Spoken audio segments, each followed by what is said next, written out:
d'étapes dans le Seder. On dit souvent 14, mais on met Motzi Matzah ensemble. On met Motzi Matzah ensemble. D'accord?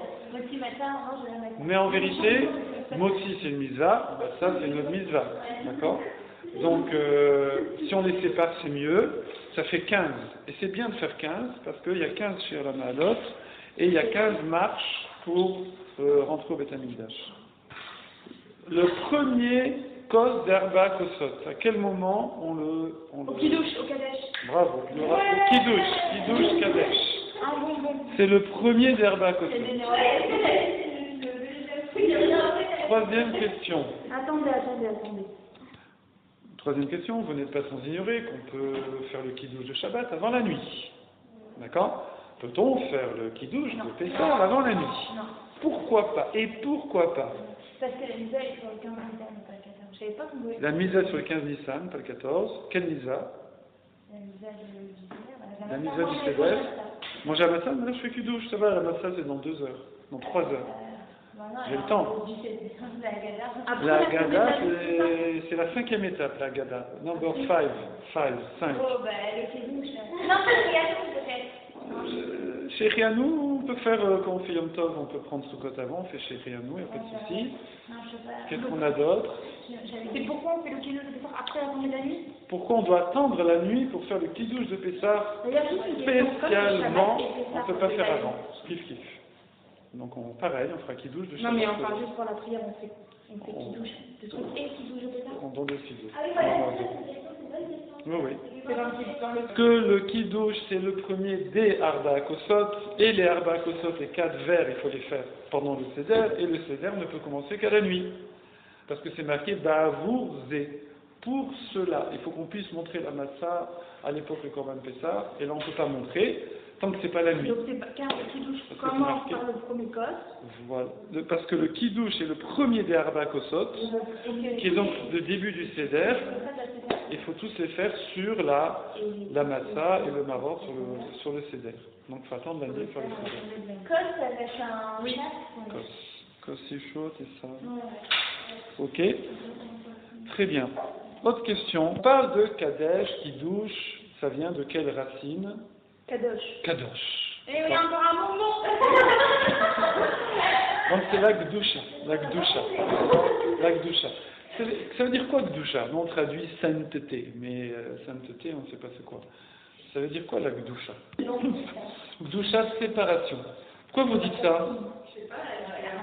Comme ça, hein? Voilà. Ah, on est séparés. Alors on dit... Oh. Alors en fait, il y a une notion de séparation, mais ça fait un peu péjoratif peut-être. La Gdusha, on pourrait dire, une femme, quand elle se marie, elle est Mekudeshet, Bekarov Etzlechem. Amen. Donc elle est Mekudeshet, d'accord? C'est quoi elle est Mekudeshet? C'est qu'elle est réservée à son mari.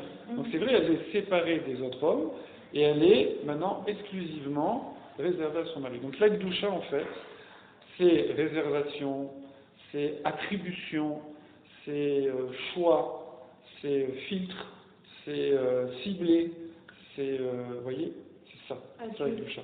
Plus quelqu'un, il va être ciblé, réservé, attribué, c'est-à-dire qu'il met les choses à leur place, à leur fonction, pas ailleurs, et bien plus il est kadosh, tout simplement.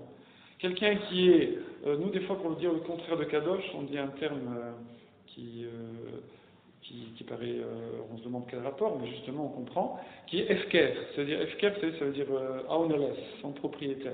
C'est n'importe comment, quoi. N'importe où, n'importe comment, n'importe quoi. Ça c'est le contraire de la Gdusha. La Gdusha c'est, comme disent les mamans bien ordonnées, chaque chose à sa place, etc. C'est ça la Gdusha. La Gdusha c'est réservation. Alors donc, ça c'est la Kadesh. Et donc en fait, quand on fait le Kiddush, on dit ce temps-là, c'est le top chrono là, quand on fait le Kiddush, comment on appelle ça, hein? C'est comment on appelle ça, Laura, voilà, le compte à rebours déclenché, voilà, bon. Donc en fait, on réserve ce temps, on dit maintenant ce temps, il est kadosh, il est réservé pour l'avodat Hashem, spécial de Shabbat, de Pessah, de Sukkot, etc. Deuxième étape, donc ça c'était Kadesh. Deuxième étape c'est quoi? Urchat. Urchat. Déjà il y en a qui ont faim, déjà je suis faim.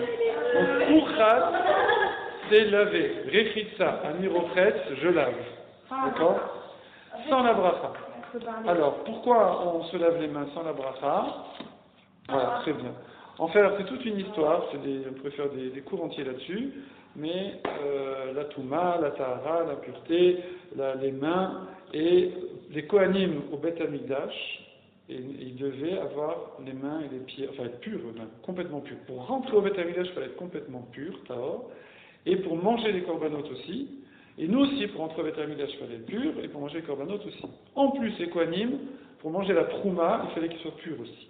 D'accord. C'est pour ça qu'on fait les mains pour se voilà. purifier avant de manger. Alors évidemment, pour se purifier, il y a la vache rousse, il y a le mikvé, il y a tout ça.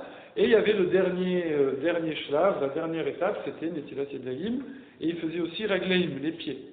D'accord. Donc, et nous, on continue à faire maintenant des Rabbanan, parce qu'il n'y a plus de Trouma, il n'y a plus de Beth Amikdash, il n'y a plus de Korbanot. D'accord.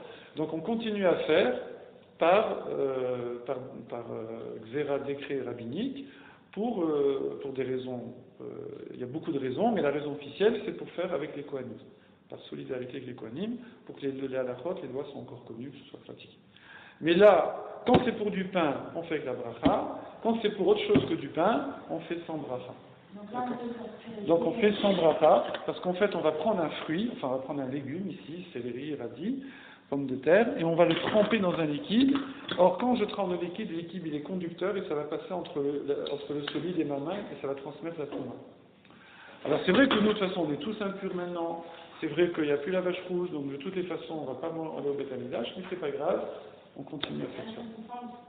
On a l'habitude de ne pas parler parce qu'on nous dit qu'on a... Ouais, exactement. Karpas. Karpas. Alors, c'est un mot à l'étymologie très variable. Il y en a qui disent que ça vient de Karpos, le grec, il y en a qui disent que ça vient du perse. Il y a plein d'étymologies variables. En tout cas, il y a beaucoup d'allusions là-dedans. Simplement, le pshat, le sens simple, c'est quoi? En fait, c'est faire un chinouille. Alors, l'eau salée, c'est les larmes, qui sont salées. D'accord? Donc ça, c'est pour appeler les larmes.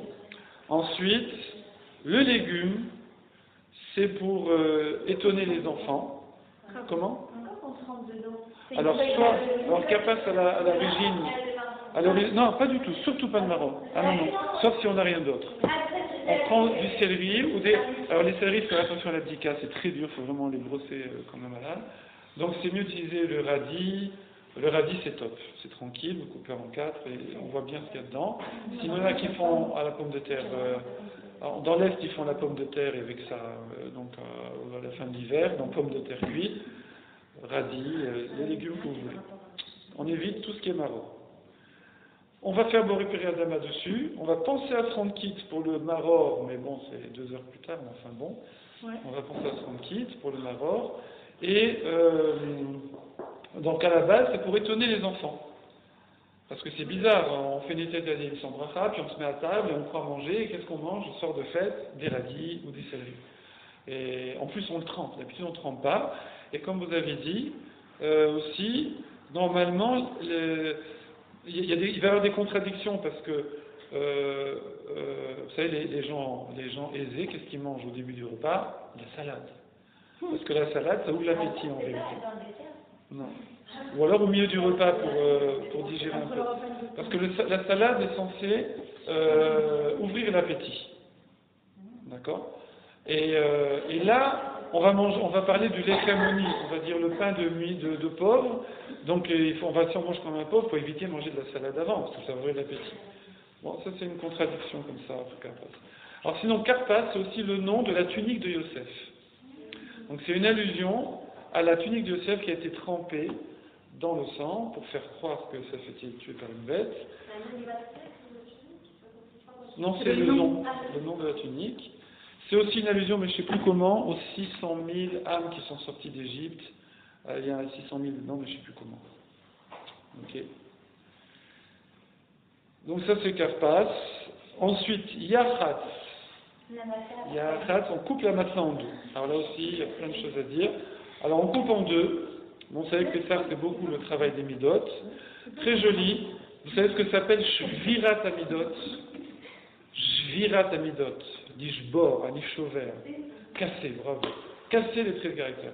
D'accord? Souvent, il faut se contraindre. D'accord?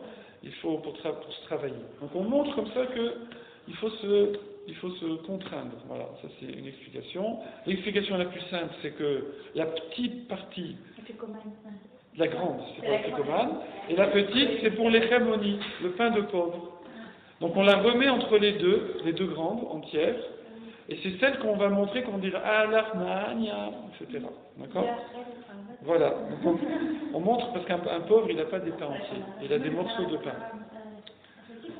Il y a aussi une allusion à la remise de peine que dont nous avons bénéficié, puisqu'on doit avoir 400 ans d'exil et qu'on n'a eu que 210 ans, ce qui fait une remise de peine de 190 ans, ce qui fait combien en pourcentage? Calculer. Donc on a eu, donc là on voit que combien? 60%. On est 60%, on est moins de la moitié quand même de remise de peine. Donc 60% c'est plus que la moitié. Ah oui, 40%. Bravo, 40%. C'est pas grave. C'est pour calculer les prix, c'est pas grave. Ouais, ça fait moins cher. Voilà. Ensuite, cinquième étape, c'est Maguid. Donc ça, c'est la Haggadah. Alors voilà, donc, rapidement, ça suffit pas de lire la Haggadah comme ça vite fait. Il faut comprendre, il faut raconter, donc il faut traduire. D'accord, il faut traduire. Et même en vérité, il faut continuer les explications, des questions avec les enfants, débattre, etc. Essayer de ce soir-là de ne pas parler d'autre chose. Et normalement, on va parler jusqu'à presque toute la nuit. Enfin, pas toute la nuit. Alors, il faut manger la ficomane, voilà, avant Chatzot, 2h du matin. Donc, il faut se garder 1 heure de repas, un quart d'heure de motzi matzah. Donc, on a deux bonnes heures pour vraiment disserter sur tous les sujets de la Haggadah. Donc, ça, c'est Maguid. Alors, on a fait déjà la semaine dernière, donc je ne répète pas. On passe directement à la fin de Maguid. Ah oui, sur quoi on a fait le premier kos? On a fait quoi dessus? Parce que, en fait, sur le kos, sur le verre de vin, les 4 verres, on fait à chaque fois quelque chose. Sur le verre et après on le boit. Donc, qu'est-ce qu'on a fait, qu'est-ce qu'on a dit sur le premier kos, le kiddush? Ok? Et chez Cheyanu. Ok? Ensuite, sur le deuxième kos, qu'est-ce qu'on a fait? Toute la Haggadah. On fait la Haggadah sur le deuxième kos. À la fin de la Haggadah, donc quand on a lu les 2 psukim de Teilim, les 2 premiers Teilim enfin un tiers du Hallel avant le repas, 2 tiers après le repas, et là on boit le deuxième kos. D'accord? Alors attention, bon, vous avez vu ça certainement lundi, les Sfaradim font la bracha que sur le 1 et le 3, pas sur le 2 et le 4, les Ashkenazim font sur les 4. Faut pas se tromper. D'accord. Ok. 1, 2, nous on fait 1, 2. 1, 2, 1, 2, 1, 2. Ensuite, et là, voilà, on boit le kos, et là, quand on pose le kos, on est content, parce qu'on va manger. Voilà. Alors, surtout fait pour maintenir les enfants, même à l'époque de la Gemara, Rabbi Akiva était dans la Gemara, il donnait des petites, alors c'est pas les bonbons à l'époque, c'est des amandes grillées, du blé grillé, c'est une blague, des amandes grillées. Et où les amandes grillées? Pas du blé. Voilà, pas du blé. Donc, on mange des petits trucs comme ça, pour maintenir les enfants éveillés, et puis ils n'ont pas trop faim. Oui, 2h04, moi j'ai dit. Ah, 1h54, oui, j'ai confondu. 1h54. Et là, avant de manger, on va faire Rorsa. Rorsa, on se relave les mains. Cette fois-ci, on fait Netilat Yadayim. C'est bien de préparer les matzot avant. Si vous commencez à faire Netilat Yadayim, et ensuite faire Motzi Matzah, et commencer à croquer, et après commencer à distribuer, c'est la pagaille. D'accord?